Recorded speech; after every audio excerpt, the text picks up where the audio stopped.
He got up and watched it, but he might leave him.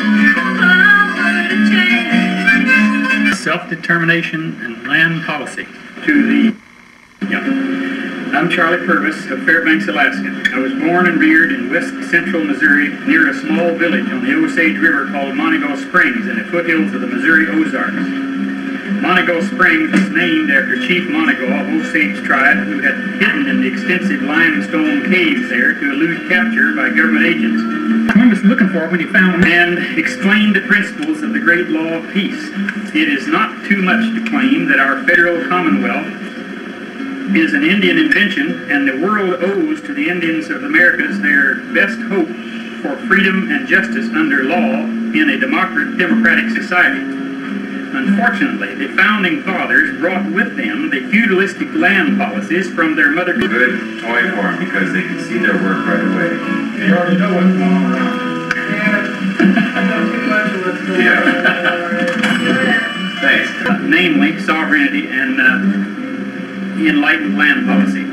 I shall try to point out the first steps to the achievement of this high goals of which you are capable and for which a weary world awaits your continuing leadership. First, the quotation from the peacemaker spoken long ago at the founding of the great Iroquois Confederacy must be seriously considered. He said, I quote, "Think not forever of yourselves, O chiefs, nor of your own generation. Think of continuing generations, of our families. Think of our grandchildren and of those yet unborn, whose faces are coming from beneath the ground." This clearly indicates the peacemaker's understanding of man's relationship to the ground or land. It does not belong to us. We belong to it. Not only does our faces come from beneath the ground, but out our whole bodies, as well as everything that we call wealth. Their equal rights to breathe the air. This is a right proclaimed by the fact of their existence. Preceded before. Holy ground. If access to land is denied any member of society, that member is denied freedom, liberty, and self-determination. Land is a gift of nature, or the creator of the universe. While the creator intended the earth to be equally accessible to all, man's laws have throughout history tended to concentrate its ownership into a monopoly of aristocrats or a king, thus compelling a majority of the people to work for the owner or landlord, who was thus able to reap the fruits of people's labor and reap what others sowed, which of course is a form of slavery. Nothing in this town for kids. Land is as clear as their equal rights to breathe the air. This is a right proclaimed by the fact of their existence. Preceded before.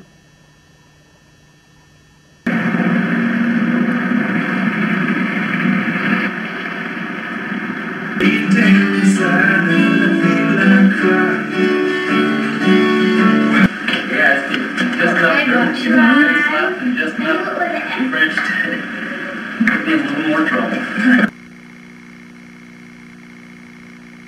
Real reindeer.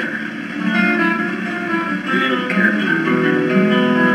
The inalienable right of sovereignty, causing a breakdown of the principles of liberty and justice, or the fruits of individual labor is not properly protected by local leaders whose responsibilities it should be.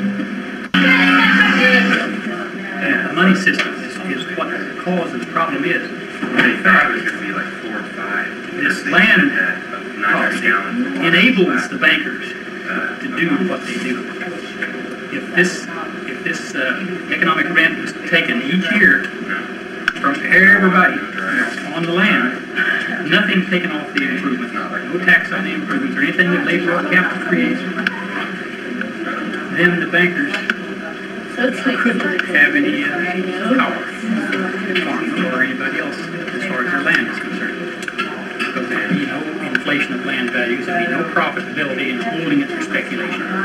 They'd be forced to put their money into more profitable industries, building factories, creating jobs, and so on. Well, sure.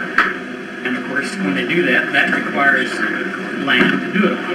And that land wouldn't be tied up by a speculator who's waiting for another 5 years before he gets his money out of his hand. That's what caused some impressions. Remember that the borrower is servant to the lender. Honesty is money in its original form. At one and the same time, together, on the face of a small planet. Last child. Wisdom avoids debt when possible. The words debt and mortgage both had ancient roots meaning debt. Be the master of money, not its slave. The great Chief Seattle of Western Washington called attention to the illogical and scientific land policies before mentioned. He correctly considered it as nonsensical as trying to own the air and the water. I'm sure the IRS is trying to figure out a way to tax both. Charlie Purvis taught me about land, so I thought I'd tell you.